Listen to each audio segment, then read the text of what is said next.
So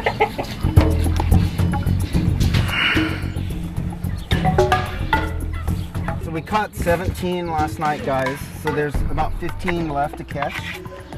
There's about 10 traps over there right now, and we're going to cut some of the zip ties because some of them are tied open, so we can trap train the cats out of them.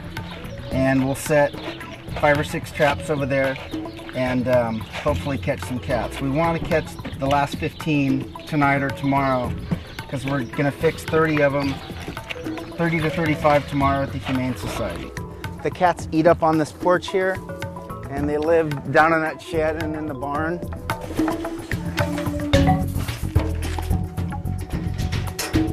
East County Animal Rescue does adoptions out of Petco in El Cajon. And someone came into the Petco and they said they have a large colony of feral cats on the property that they feed, and they don't know what to do about it.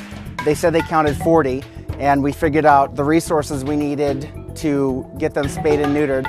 We tied 5 or 6 of the traps open last night and fed the cats out of them so they get used to going in. That'll keep them fed while we're trying to trap them, but also keep them used to going into the traps, and they'll think everything is fine. We keep the traps covered when we set them so that when they go off, the cats don't get afraid, because if they get scared, they'll bounce around and hurt themselves in the traps. So it's really important to keep them covered once you set them.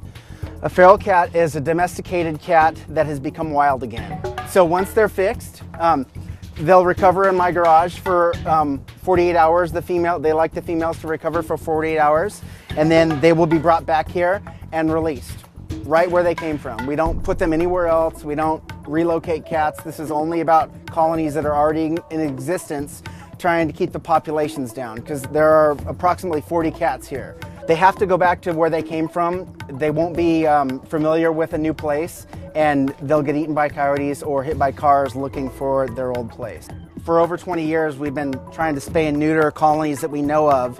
We encourage people to feed them, but make sure that they're spayed and neutered. Find the resources that are out there. Look in your area, call veterinarians, call animal control areas to find out how to sterilize colonies. There are way too many animals. There are hundreds of thousands of animals euthanized in shelters every year, and we want to minimize that by spaying and neutering the ones that we can.